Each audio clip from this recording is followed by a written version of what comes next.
नमस्कार.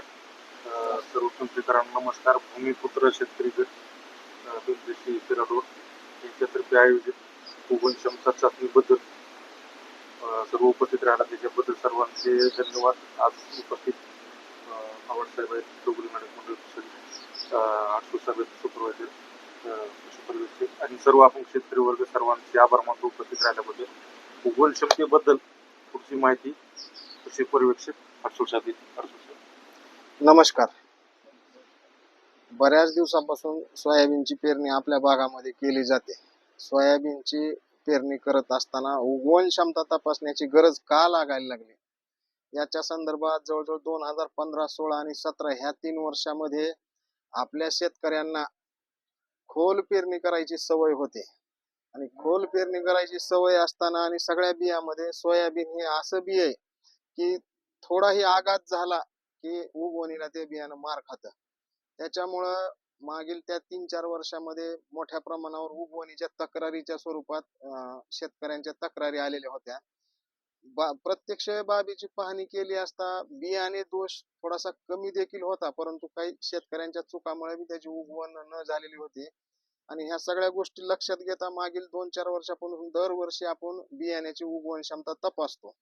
तुमच्या लक्षात आलं असेल किंवा बियाण्याची उगवण क्षमता का तपासायची? जर आपण शेतामध्ये पेरणी करणार असाल, ट्रॅक्टरनंच पेरणी बऱ्यापैकी केली जाते. ट्रॅक्टर पेरणी खर्च, आपला वेळ, आपलं बियाणं आणि आपलं खत वाया जाण्याची शक्यता राहते.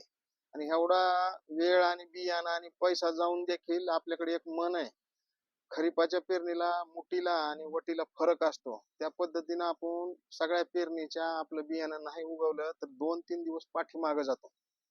आणि जो आपल्या मनीप्रमाणे आपल्याला आवरेज यायला पाहिजे त्याला सुद्धा पुढे फरक पडतो.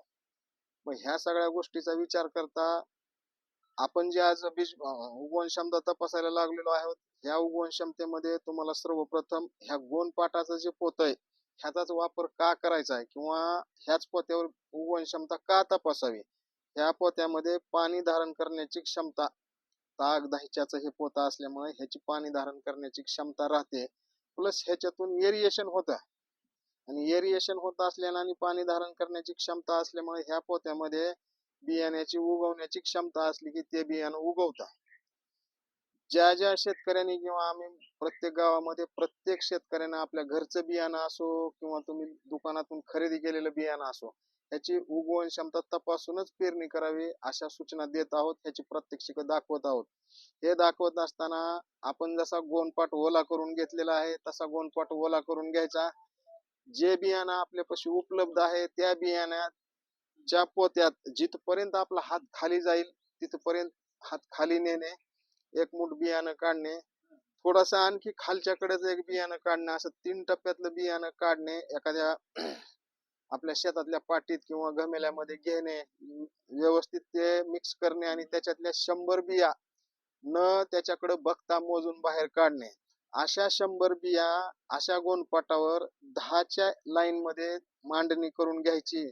आणि 10च्या लाईन मध्ये मांडणी करत असताना प्रत्येक लाईन ह्या गोणपाटाची अशी मुडपली कशी जाईल याचा अंदाज घेऊनच 10 लाईन बसवायच्या आणि ह्याची एक गुंडाळी करायची. गुंडाळी केल्याच्या नंतर खालच्या बाजूला बी पडणार नाही एवढंच दोरीच्या साह्यानं आवळून तो जो झालेली गुंडाळी आहे ती आपल्या शेतातील शेड असेल किंवा कोटा असेल किंवा घरी केली असली तर आपल्या घरापुढला पोर्च असेल, जिथं हवा लागेल अशा ठिकाणी जर तुम्ही ही गुंडाळी अडकून ठेवली आणि 2 दिवस त्याला जर ओलं होईल एवढं पाणी दिलं तर 3ऱ्या दिवशी तुम्ही जर ते खोललं तर जे उगवणारं बियाणं आहे त्याला अंकुर आलेले दिसतील आणि जे उगवणारं बियाणं नाही त्याला अंकुर आलेले दिसणार नाहीत.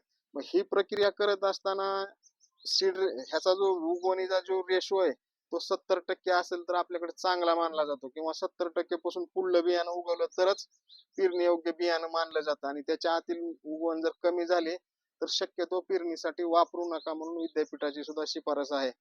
परंतु प्रक्रिया करत असताना 69 किंवा 68% जरी बिया म्हणजे 69 किंवा 68 जरी बिया उगवल्या तरी सुद्धा तुम्हाला पेरणी करायला काही अडचण येणार नाही.